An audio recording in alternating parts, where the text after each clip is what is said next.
Boa noite. Vamos então dar sequência no nosso estudo das quartas-feiras, né? Agradecer primeiramente o Papai do Céu, né? Agradecer ao nosso querido Mestre Jesus pela oportunidade que temos de nos reunir em corações, embora distantes, mas com o objetivo de aprender um pouquinho mais dessa nossa bendita doutrina. Que Jesus permita aos bons espíritos nos assistir, nos orientar no nosso estudo de hoje. Que assim seja. No nosso bate-papo número 9, estudando a mediunidade, escolas de médium, antes de estudarmos a mediunidade, ou logo após nos inteirarmos brevemente acerca da labuta mediúnica, deveríamos nos fazer os seguintes questionamentos. É uma coisa fantástica isso aqui, né? Vamos nos questionar. Primeiro, qual a razão de desejar me submeter a um processo de disciplina moral para exercer o trabalho mediúnico? Porque nós sabemos, né, que para trabalhar com Jesus, mediunidade com Jesus, nós temos que nos submeter a um processo de disciplina moral. No nosso estágio evolutivo, muitos acham até que é muito rígido, né? E esse processo, ele nos exige uma postura constante, embora que muitas vezes o trabalho seja realizado apenas uma vez por semana na casa espírita. Mas eu me questiono, que razão? Por que eu me decidi me submeter a essa disciplina, né? A essa rotina no cotidiano? Por que desejaria eu permanecer permanentemente atrelado a obrigações de estudos na área do espírito, se o mundo hoje me fornece tantas distrações e facilidades? Ora, nós já vimos em vários estudos, em vários bate-papos, a literatura espírita é vasta nesse sentido, de que médiuns têm que estudar. É obrigação do médium estudar e praticar. Então, por que de repente eu deixo o mundo de distrações e facilidades ali fora e tiro um dia, 2 da semana que seja, para ir para a casa espírita estudar, reunir em grupo, como estamos fazendo agora, online, mas estudar, buscar no Evangelho, buscar na literatura espírita, buscar nas obras no Pentateuco kardeciano orientações, luz para aquilo que eu abracei. Outro questionamento: por que estaria eu me submetendo a servir aqueles que, em linhas gerais, estão na mesma condição de evolução que eu? Por que eles não vão se virar? Não é assim? Por que eu tenho que estudar, me aprimorar, buscar recursos para entender meu magnetismo, para entender que das minhas mãos podem brotar energias salutares, para curar uma pessoa do mesmo nível que eu, que não quer se melhorar muitas vezes, que vai continuar nessa vida de distrações e facilidades, né? Ora,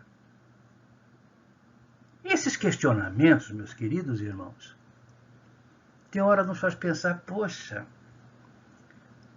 antigamente falavam que mediunidade era loucura. E a gente olhando assim fala, poxa, esse cara acho que é meio doido mesmo, né? Porque largar as distrações, as facilidades, se submeter a uma disciplina rígida, porque mediunidade com Jesus é responsabilidade ética, né? Nos submeter muitas vezes a engolir sapo, perereca, a rã e tudo, porque nós começamos a aprender, né, do Evangelho, nas obras kardecianas, a maleabilidade, a doçura, a serenidade, e vamos deixando de lado muitas das coisas que nós trouxemos em nossa encarnação e que, por vezes, é duro de a gente abandonar, né? Duro. Então, esses questionamentos, por que a gente faz tudo isso? Então, quando a gente começa a estudar a mediunidade, hoje nós estávamos preparando esse estudo e lembrando, nós precisamos nos questionar, sim. E os que estão chegando hoje em nossas casas espíritas, na nossa principalmente, no movimento espírita Francisco de Assis, nós estamos encaminhando para esse estudo, para esses questionamentos, para que, se for abraçar realmente a mediunidade com Jesus, que abrace com responsabilidade e sabendo, né, que tem consequências. Ou seja, esses questionamentos nos levam: por que eu quero ser médium? Nós já nos perguntamos isso algumas vezes. Algumas vezes nós nos empolgamos do querer ser médium, aí a hora que chegamos na casa espírita, séria, lógico, né, uma casa disciplinada, nós percebemos que eu vou ter que abandonar uma série de coisas que eu vinha fazendo antes, do meu mundo, da minha vivência, para poder me adequar nessa disciplina, nesse, como se diz, uma espécie, entre aspas, de clausura moral, e aí muitos desistem. Então, por que eu quero ser médium? Para isso, cada um tem sua resposta de foro íntimo, cada um tem o seu motivo. Não nos cabendo aqui discutir os valores de ninguém, apenas refletir e esclarecer acerca das obrigações do caminho. Então, esses questionamentos que nós estamos fazendo é: por que eu abracei a mediunidade? O que me levou a abraçar a mediunidade? O que me levou a abandonar uma série de coisas para assumir a mediunidade? Quando nós pensarmos na razão de querermos ser médium, apenas nos lembremos das palavras do nosso querido amigo Tupinambá, caboclo querido, na nossa casa, que ele, e quando se fala de mediunidade, ele sempre nos orienta dizendo: em todo caminho, filho, você irá sofrer perdas. Olha só que interessante a colocação desse amigo. Em todo caminho você irá sofrer perdas. Coloque nos pratos da sua balança e avalie o que você está disposto a perder. É uma coisa de falar: nossa, mas como assim em todo caminho eu vou ter perda? Vamos pegar um exemplo bem rapidinho. Exemplo. Eu fiz um concurso, por exemplo, passei. Mas só que para a vaga que eu concorri, que foi aprovado, eu tenho que exercê-lo do outro lado do Brasil, em outro estado. Então eu passei no concurso, vou ter que exercê-lo no outro lado. Vai melhorar para mim financeiramente, vai melhorar para mim profissionalmente, uma série de outras coisas.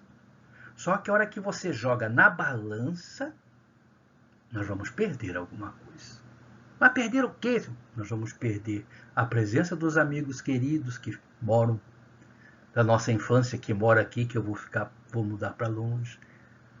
Vou entrar em contato via rede social, mas não é a mesma coisa. Vou perder muitas das coisas que eu tenho conquistado aqui, agora, nesse momento, para recomeçar uma vida nova no outro lado, que eu não sei nem como vai ser. Então, em tudo, até nas boas coisas, a gente sempre tem que avaliar que sempre, como diz o Tupinambá, sempre a gente vai perder, sofrer algumas perdas. Algumas insignificantes, mas vamos sofrer. E devemos avaliar isso aí.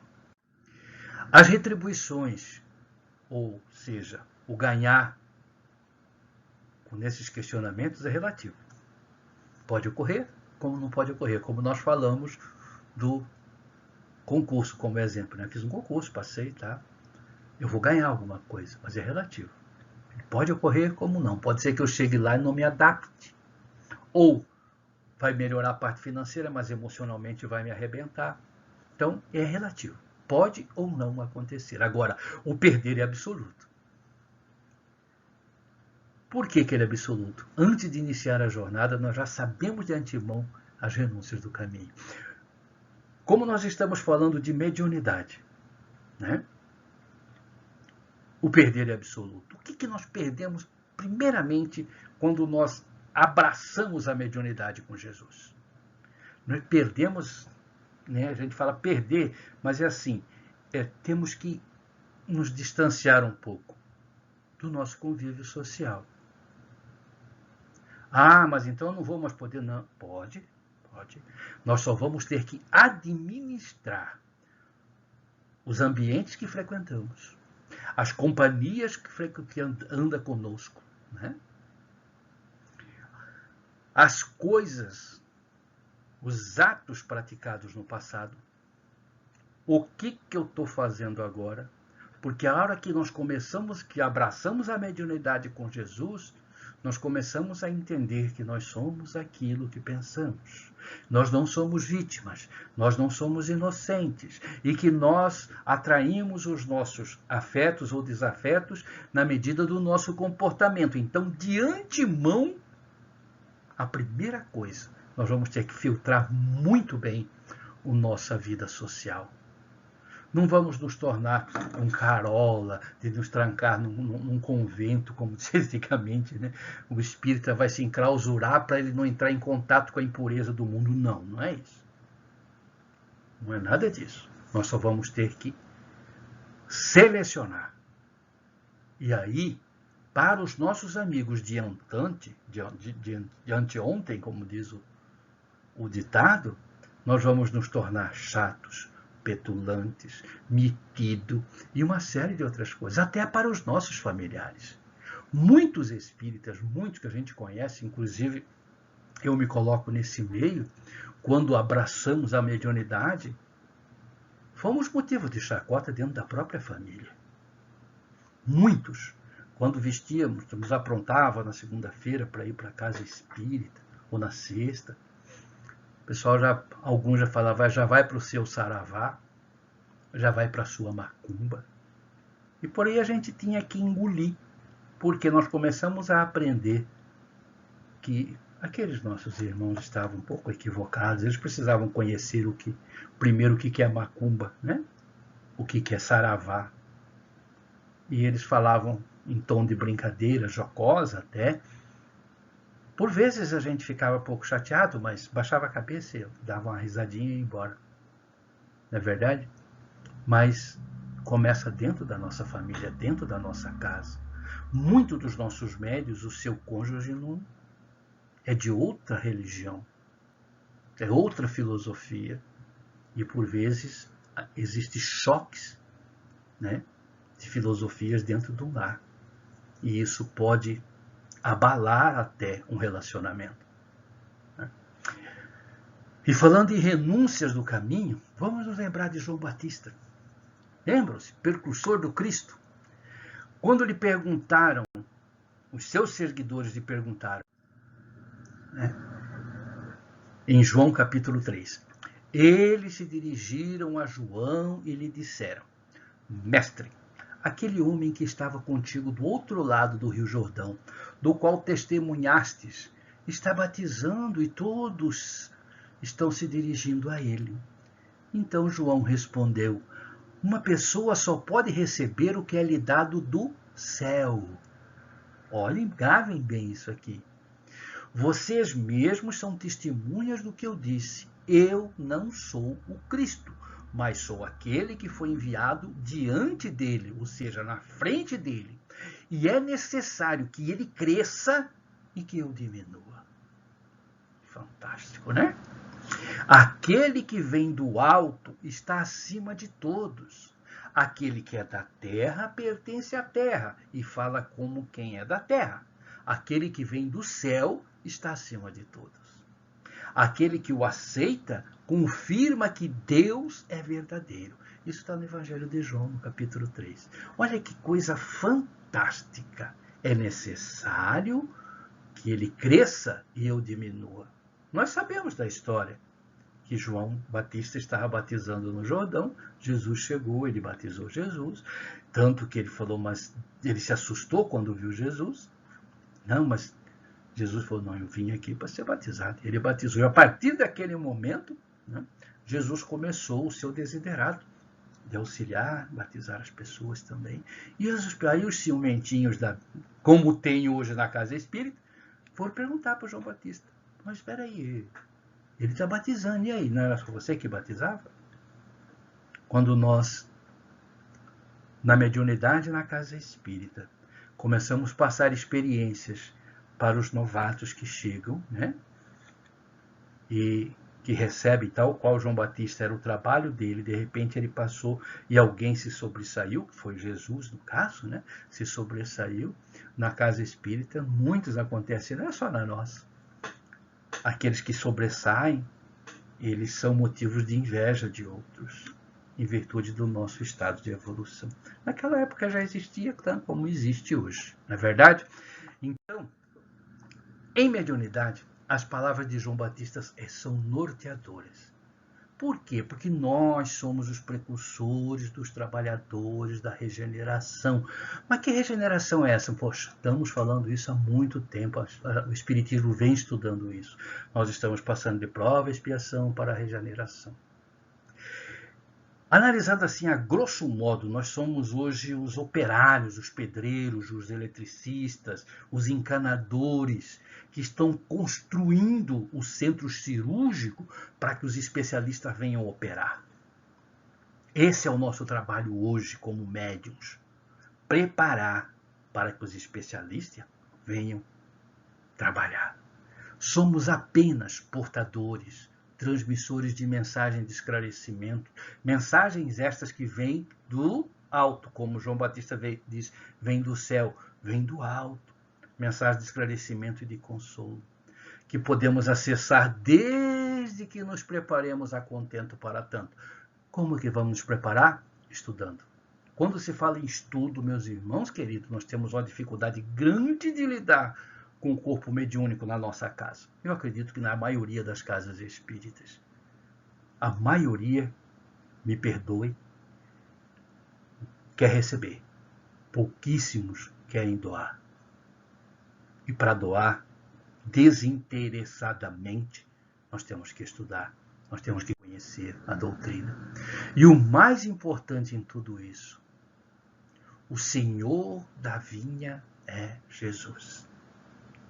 Nós estamos, como eu disse no slide passado, construindo. Somos os pedreiros, os eletricistas, os encanadores que estamos ali construindo. Para o Senhor da vinha. Quem é esse Senhor? É Jesus. É o Nazareno quem contrata, que nos contratou para esta obra que nós estamos fazendo. É o Nazareno que vai nos assalariar. O trabalho é dele.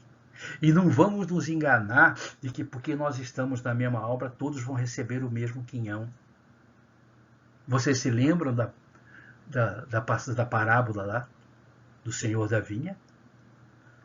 Os que foram chamados na primeira hora, na terceira, na nona, na 1ª hora. E no final ele mandou pagar igual para todo mundo. E os que foram chamados na primeira hora reclamaram. Se lembram? Nós já falamos sobre isso, né? Porque ele assalaria conforme o nosso trabalho. Muitos estão na casa espírita como médiuns para trabalhar, mas no coração de cada um é um tipo de sentimento diferente. Estamos todos ali, mas o que se passa na intimidade de cada médium é dele. Só que Jesus, o Nazareno, vê e ele assalaria conforme o nosso merecimento. O trabalho é dele, as mensagens são dele, o consolo e a cura são dados por ele, não é nós que fazemos. Jesus é que permite. Então, afastar o personalismo e os melindres da tarefa mediúnica é muito fácil quando nós nos lembramos de agir que nem João Batista. É necessário que eu diminua para que ele cresça. Eu estou na equipe trabalhando ali, fazendo o centro cirúrgico, para que o especialista, o Nazareno, quando chegar, operar. É o trabalho de Jesus que cresce, e o trabalho de Jesus crescendo ilumina a terra inteira. Não é difícil de entender, só que o nosso orgulho, por vezes, não deixa. Por quê? Por causa do nosso personalismo. Enquanto um trabalhador da mediunidade, segundo André Luiz no livro Libertação, enquanto um trabalhador da mediunidade empresta ouvidos a histórias que lisonjeiam na esfera pessoal, disso fazendo condições para cooperar na obra do bem, quer dizer que ainda estima o personalismo inferior e o fenômeno acima do serviço que lhe cabe no plano divino. Lembra que nós falamos alguns estudos atrás que, infelizmente, ainda existe casa espírita que tem médium principal? que é aquela casa em que o mentor responsável da casa só se manifesta por aquele médium, as orientações que vêm só vêm por aquele médium. Lembra que nós falamos isso? Personalismo. Olha o cuidado que devemos ter na casa espírita com o personalismo. O servidor da mediunidade precisa permanecer sereno. Quando ouvir algum comentário, favorável ou desfavorável, ao intercâmbio de que ele tenha participado. Nós não sabemos ainda o que é pior. Se é o favorável que vai instigar a nossa vaidade ou o desfavorável que vai doer na nossa canela de vidro. Né? O desfavorável ainda alimenta assim, é que eu não estou servindo, eu vou embora, vou sair daqui. Aí tem outros que ainda falam assim, eu vou sair daqui, quero ver o que é essa casa, como é que essa casa vai viver sem mim, como se eu fosse a última bolacha do pacote. Né? Nós devemos lembrar dos espíritos que tudo programaram, coordenaram e realizaram antes de começarmos o nosso deserado na casa espírita. Vocês se lembram dos nossos estudos passados que nós falamos que tudo é preparado antes? Quando chegamos aqui, nós podemos abraçar a tarefa ou desistir dela. É o nosso livre-arbítrio que decide. Mas, a partir do momento que nós abraçamos a tarefa da mediunidade com Jesus, nós temos toda a programação elaborada pelos amparadores. Não somos jogados assim como um barco à deriva. Né? Não. Tudo existe uma programação, existe um rumo a ser tomado. Né? Deixemos esse lado do personalismo exagerado em achar que na mediunidade nós devemos ser os únicos. Não. Vamos deixar de lado o complexo de filho único mal orientado, né, que só nos leva a decepções. Não vamos alimentar nos demais a ideia do místico, do espetacular, ou que sua presença, por ser médio por si só, eleva o ambiente dos planos de luz. Não vamos fazer isso, meus irmãos. Estamos fazendo, e tem muita gente fazendo isso. Tem muita gente atrás do espetacular, atrás do místico, né? Atrás de milagres. Nós já sabemos que quem já pelo menos folheou a Gênesis de Kardec vê ali que todos os milagres de Jesus têm explicação científica. Então, vamos ter cuidado nessa área. Né? Deixar de ser tipo animal exótico em picadeiro, né? Aquele que todo mundo está ali. Nós já tivemos a oportunidade de presenciar trabalho mediúnico, em outras casas, lógico, que aquele médium parecia aquele pavão todo enfeitado, ele era o centro das atenções. E naquela mesma casa, o dia que apareceu outra pessoa que chamou mais atenção do que ele se afastou da casa. Jesus, o dono do trabalho, ele era simples. Jesus pregava embaixo das árvores, meus irmãos queridos. Subia num barco na beira do lago. De onde que surgiu essa ideia de presença espetacular? Jesus andava descalço. Né? Aí nós temos, infelizmente, alguns irmãos que ainda não entenderam, né, essa vibe do Cristo. Não se abater com observações desfavoráveis à sua pessoa. Nós temos que tentar fazer isso. Não é fácil. Porque quem consegue ouvir a crítica e seguir o trabalho demonstra a maturidade emocional. E é essa maturidade que nós buscamos em nossos estudos. Esse desafio que surge de a todo momento. Né? Observação desfavorável de pessoas que, inclusive, fazem parte do meio, que trabalham conosco na mesma casa. Muitos. Né? Infelizmente, no movimento espírita, nós percebemos isso. Muitos se julgam ou querem se colocar um degrau acima. E elaborar observações que muitas vezes magoa, muitas vezes rebaixa o seu irmão de jornada evolutiva, na mesma filosofia, na mesma doutrina. Então, a partir do momento que nós conseguimos ouvir essas críticas, baixar a cabeça e seguir trabalhando, é que nós estamos conseguindo a nossa maturidade espiritual. E vamos encerrar lembrando as palavras de João Batista. É necessário que ele cresça e que eu diminua. Se o trabalho na casa espírita deu tudo certinho, redondinho, foi fantástico, méritos do Cristo. Se deu errado, a culpa é minha. A culpa é nossa. A culpa é da diretoria, do corpo mediúnico. É isso que nós temos que absorver. Deu tudo certinho? Trabalho do Cristo. Deu errado? A culpa é nossa. Nós não soubemos administrar, não soubemos equacionar aquele trabalho mediúnico.